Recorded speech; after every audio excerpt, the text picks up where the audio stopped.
के दर्शकों का स्वागत है, देशवासियों का स्वागत है, भारतवासियों का स्वागत है। दर्शकों, आज की ये न्यूज़ हमने किसी घटना के बारे में, किसी व्यक्ति के बारे में, किसी संस्था के बारे में बताने के लिए नहीं है। आज की ये न्यूज़ है एक खूबसूरत किताब की चर्चा के लिए, एक बेहतरीन किताब की चर्चा के लिए, जिसका नाम सलाखें है। ये मशहूर लेखक परशुराम शर्मा की जीवनी है, ऑटोबायोग्राफी है। आजकल बहुत ज़्यादा हिट हो रही है ये किताब, बहुत ज़्यादा बाजार में इसकी डिमांड है। तो ये इस किताब पे चर्चा छेड़ेंगे। और परशुराम जी अपने समय के बड़े मशहूर लेखक रहे हैं। ये पुस्तक समीक्षा जो मैं कर रहा हूँ, ताज़ा खबर चैनल आप लोगों को जो इस ऑटोबायोग्राफी की समीक्षा कर रहा है, इसकी समालोचना कर रहा है, जो बता रहा है आपको इसके बारे में डिटेल से। इस बुक रिव्यू से पहले आपको एक गाना सुनाना चाहूँगा।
किशोर कुमार जी का एक बड़ा मशहूर गाना है, इसकी एक लाइन आगे और भी है कि भूले से सही तूने मुझे याद तो किया, तेरा शुक्रिया।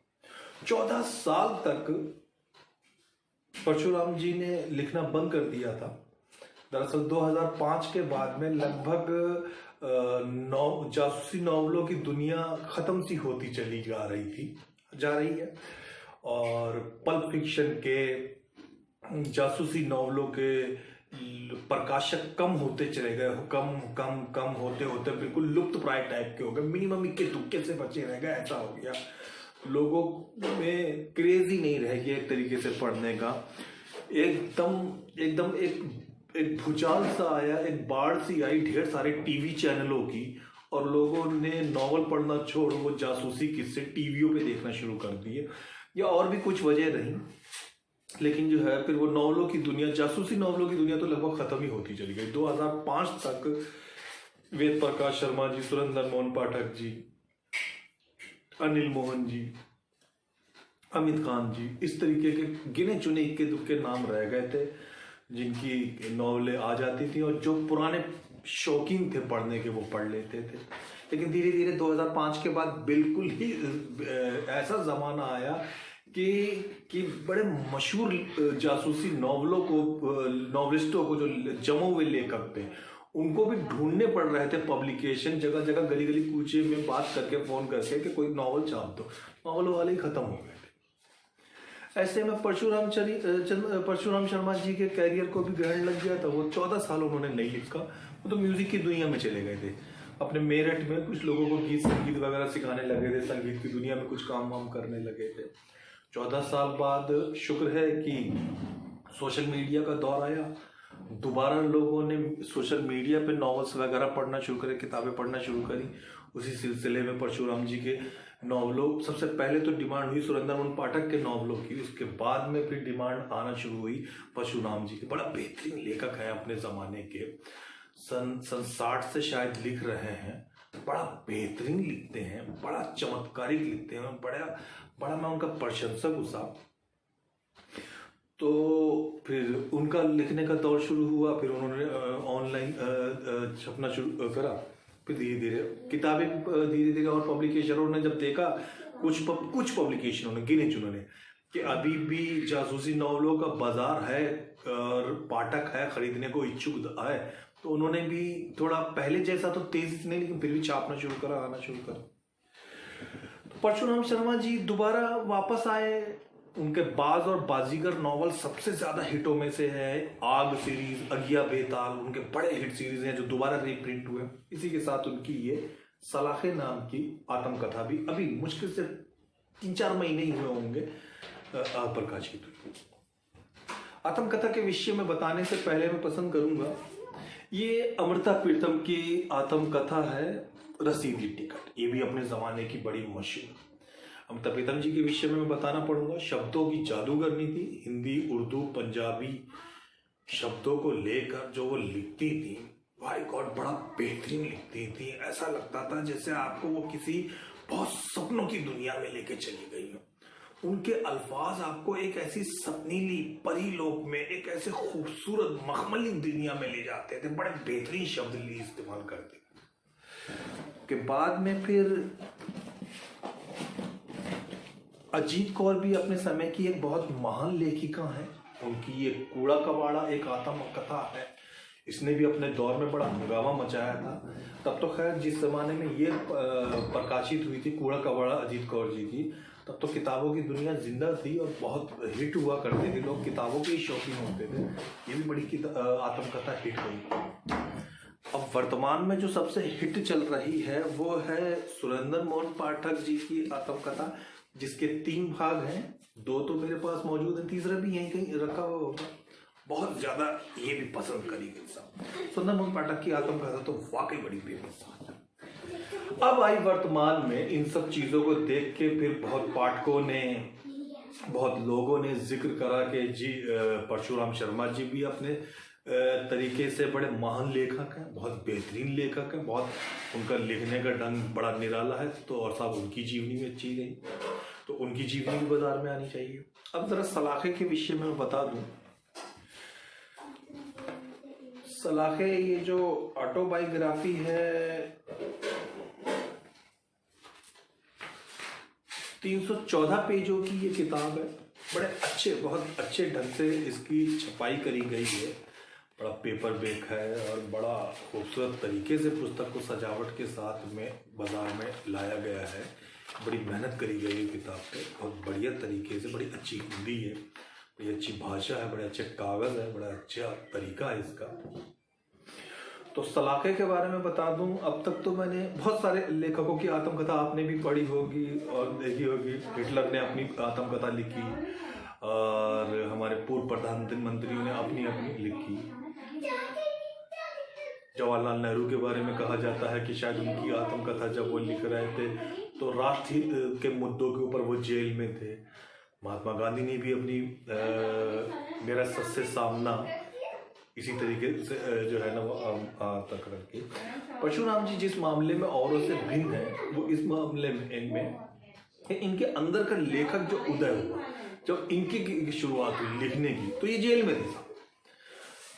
लोग लिखने की शुरुआत अलग अलग तरीकों से करते हैं, लेकिन जेल से कोई लेखक बन जाए, जेल से आत्मकथा लिखने का दिमाग आए, ये थोड़ा सा कम होता है। इन्होंने जेल से लिखा, अपने विषय में इन्होंने बहुत सच बताई, काफी सारी बातें सच बताई। आमतौर पे ऐसी बातें सच ज्यादातर लोग एक दूसरे को बताते नहीं हैं। आत्मकथा में ज्यादातर होता ये है, लोग अपने बारे में अच्छा अच्छा बताते हैं, बुरा नहीं बताते। आमतौर पे बड़े से बड़े नेता भी ये प्रयास करते हैं आत्मकथा लिखते समय, वो ये नहीं बताते हैं कि जी हम जेल गए थे। बड़े बड़े अभिनेता भी नहीं बताते हैं लिखते समय में कि जी वो जेल गए थे वगैरह में। इन्होंने साफ साफ स्वीकार करा कि जी मैं जेल गया था, मैंने प्रेम किया था, मैं एक लड़की को लेके भागा था, उसके माँ बाप ने FIR दर्ज करवाई थी, मुझे उस सिलसिले में पुलिस ने पकड़ा था। और जैसा कि किशोर अवस्था में या गर्म खून हो जवानी का, उस समय में कुछ लड़के भटक जाते हैं और जोश जवानी में कभी कभी जो है वो अच्छे काम करने के बजाय बुरी संगत में थोड़ी सी पुराने ज़माने के अनिल कपूर स्टाइल में कॉलर ऊंचा करके बीड़ू टाइप का हरकतें करते हैं। इन्होंने कहा कि जी मैंने गुंडागर्दी भी करी, कई चीज़ें इन्होंने अपने बारे में शुरुआती जीवन लगभग नेगेटिव बताया, लेकिन उसके बाद जो जमे बाजार में जो इज्जत पाई लेखक वो वाकई बेमिसाल है। किताब की शुरुआत में इन्होंने अपने बचपन का ये मूल रूप से गढ़वाली थे। परशुराम शर्मा जी गढ़वाली पंडित जी थे, उत्तराखंड के रहने वाले थे और उत्तराखंड में ही इन्होंने अपने शुरुआती दौर बिताया। फिर उसके बाद में इन्होंने जेल में किताबें लिखना शुरू करी। प्रकाशक लोग इनकी किताबों से आकर्षित होकर इनके पास आए करे। फिर उन्होंने उस समय में ज़्यादातर पात्र सबके पेटेंट हुआ करते थे कि हर आदमी एक कैरेक्टर, एक हीरो बना लेते थे और उसी की लिखते थे अलग से नहीं। इन्होंने कहा कि जी कैरेक्टर से अलग मैं थ्रिलर उपन्यास लिखूंगा जिसका कोई हीरो नहीं होगा, कोई भी हीरो हो सकता है, कोई भी घटना भी हीरो हो सकती है। तो जम नहीं पा रहे थे, लेकिन फिर भी इन्होंने प्रयास करा। ये इनका पहला प्रयास है। पहले ऐसे व्यक्ति थे जिनकी वजह से दर्शकों को थ्रिलर जासूसी उपन्यास मिले। कोई हीरो नहीं होता था, कोई भी हीरो पकड़ लिया और आम सी एक कहानी पकड़ी और उसी में से जासूसी तरीका, जासूसी फंदा इसमें से फंदा निकाला। परशुराम जी के बारे में बता दूं, उनके बहुत सारी सीरीज हैं, बुलडॉग, आग, इंका, लेकिन इनकी जो सबसे ज्यादा पसंद करने की जाने वाली जो सीरीज है वो है बाजीगर सीरीज। एक जासूस है, बाजीगर उस जासूस की उपाधि है। जेम्स बॉन्ड की तरह उसे दुनिया में किसी भी व्यक्ति को मारने का लाइसेंस सरकारी तौर पे दिया गया है। वो एक शाइतेन नाम के एक योगा गुरु और कराटे गुरु और कुंग मार्शल आर्ट गुरु, जो एक कबीले का राजा है, उस्ताद है, खलीफा है, उसकी संगत में काफी कुछ सीखता है। विनाश की जो बॉडी है वो विभिन्न प्रकार की योग क्रियाओं से करके बड़ी मजबूत हो गई। उस पर कभी कभी बुलेट भी असर नहीं करती है, चाकू वाकू भी उस पर नहीं लगते हैं। और एक नौजवान है जो खूंखार अपराधियों को मारता। बड़ा बड़ा अपने में बड़ा विचित्र, बड़ा अनोखा, बड़ा मजेदार, बहुत बेहतरीन पात्र है। वैसा पात्र मुझे याद नहीं पड़ता है कि पूरे वर्ल्ड लेवल की जासूसी कहानियों में लिखा गया हो। थोड़ी बहुत झलक उसके ऊपर हल्की सी जेम्स बॉन्ड की नजर आती है, लाइसेंस टू किल करके, बस इतना। लेकिन उसके अंदर जो और विचित्रताएं हैं, जो और उसके अंदर विशेषताएं, जो उसको हीरो होने की खूबी को पूरा करते हैं, वो उसी के अंदर ही, वो परशुराम शर्मा जी का ही आइडिया हो सकता है और किसी का हो ही नहीं सकता। सबने अपने अच्छे अच्छे पात्र बनाए, लेकिन परशुराम जी का बाजीगर पात्र वाकई अमर अजर है। अगर कभी मुझसे सुझाव मांगा गया तो वाकई मैं तो परशुराम जी को भारत रत्न देने की अगर सिफारिश करूंगा तो सिर्फ इस वजह से कि बाजीगर जैसा अमर पात्र, चमत्कारी पात्र उन्होंने रचा, ये उनके दिमाग की देन है। वाकई भारतीय साहित्य में या हिंदी जासूसी साहित्य में वो पात्र, वो हीरो, वो किरदार ही बड़ा अनोखा, बहुत बेमिसाल है। अपने समय में बड़ा हिट किरदार हुआ करता था। उसको उस किरदार से मिलती जुलती बात में परशुराम शर्मा जी ने, मैं बताना पसंद करूंगा कि एक बाज नाम की कॉमिक्स भी लिखी थी, जो शायद तुलसी पॉकेट बुक से प्रकाशित होती थी। वो बाज भी थोड़ा इससे मिलता जुलता टाइप पे ही था। अच्छा, परशुराम जी के बारे में बताना करूंगा कि नागराज पात्र जो इस समय कॉमिक की दुनिया में नंबर 1 पोजीशन पर है, उसके शुरुआती कॉमिक से परशुराम जी ने लिखी। एक अंगारा नाम का कॉमिक कैरेक्टर है, वो भी परशुराम द्वारा रचित है। बाज भी एक धूमकेतु हुआ करता था। जैसा कि परशुराम जी खुद बोलते हैं कि लगभग 13-14 कार्टून कैरेक्टर उनके द्वारा रचित है। वो नॉवल भी लिखते थे, वो थ्रिलर जासूसी नॉवल भी लिखते थे, सीरीज भी लिखते थे, और साथ में वो कॉमिक्स भी लिखते थे। अच्छा, जिस बात के लिए परशुराम जी की तारीफ बार बार करी जाए वो ये कि वो तंत्र मंत्र, जादू, हॉरर, उन उपन्यासों के बड़े बेताज बादशाह थे। उनसे बेहतरीन हॉरर और तंत्र मंत्र और जादू के विषय में कोई नहीं लिख सकता। आप उनका इनका सीरीज पढ़ें। एक मनोज नाम का एक सिंपल सा व्यक्ति एक शमशान घाट में जाता है और एक छिपकली उसके ऊपर गिर पड़ती है। वो छिपकली में एक खास प्रकार की एक प्रेतनी थी। अगिया बेताल में हवा में शोले नाचते हैं और वो शोलों में कोई बेताल है। मतलब उनके भूत प्रेतों का भी अगर आप देखेंगे तो पता नहीं कहाँ से वो अध्ययन करते हैं, कहाँ से वो इतनी डीपली अध्ययन प्रेतों का, तांत्रिकों का, जादू का, मंत्रों का टोटका करता। सब बड़ा अनोखा, बड़ा रोमांचकारी होता। उनकी किताबें पढ़ना ही ऐसा लगता है जैसे आप अलग दुनिया में आ गए। अब हम वापस आते हैं सलाखे पे, जो परशुराम शर्मा जी की ऑटोबायोग्राफी है। बड़ी बेहतरीन ऑटोबायोग्राफी है, बहुत बढ़िया आत्मकथा है। इसमें पीछे लिखे हुए जुमले में जरा बताना पसंद करूंगा। बाज, इनका, आग सीरीज जैसे 300 उपन्यासों के रचयिता परशुराम शर्मा, जिन्होंने 16 साल की आयु में उपन्यास लिखना शुरू किए और अब तक ये सफर जारी है। नागराज, अंगारा, भेड़िया, बाज, मिस्टर इंडिया, मेघदूत जैसे धुरंधर कॉमिक हीरो के रचयिता, जिन्हें कॉमिक जगत की बादशाहत प्राप्त है, जो उन्होंने फिल्म जगत में कई धारावाहिक व फिल्मों की कथा पटकथा लिखी, सैकड़ों छोटी कहानियां विभिन्न पत्र पत्रिकाओं में प्रकाशित हुए। परशुराम जी संगीतकार, गायक, गीतकार और अभिनेता भी हैं। ऐसी शख्सियत पहली बार खुद आपके सामने अपने इस रोमांचकारी जीवन की दास्तान पेश कर रही है।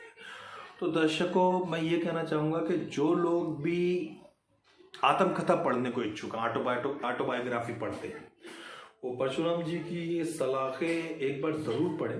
बड़ा मज़ा आएगा। बड़ी बहुत अच्छे शब्दों में लिखी हुई, बहुत बेहतरीन रचना है वाकई। जो और ख़ासकर जो जिन्होंने कभी भी ज़िंदगी में परशुराम शर्मा जी के नॉवेल्स पढ़े होंगे, उनको तो मुझे पक्का यकीन है कि ये किताब हाथ में लेते ही 5-6 पन्ने पढ़ते ही पसंद आना शुरू हो जाएगी। बड़ा बेहतरीन लिखा, बड़ा उनका रोमांचकारी जीवन। मतलब जो परशुराम जी के प्रशंसक है उनको बड़ा अच्छा लगेगा कि अरे हमारे लेखक ने ऐसा ऐसा किया, ये जिंदगी बिताई। और जो अजनबी है, जो इनको जानते भी नहीं है, तो वो एक लेखक के विषय में कि दुनिया में विभिन्न प्रकार के लेखक हैं, लेकिन परशुराम शर्मा नाम के लेखक ने जिंदगी किस तरीके से बिताई, किस तरीके से वो कलम की दुनिया में आए, कैसे उन्होंने कलम की दुनिया में नाम ऊंचा करा और क्या क्या अनुभव लिए, इन सब की कहानी इसके अंदर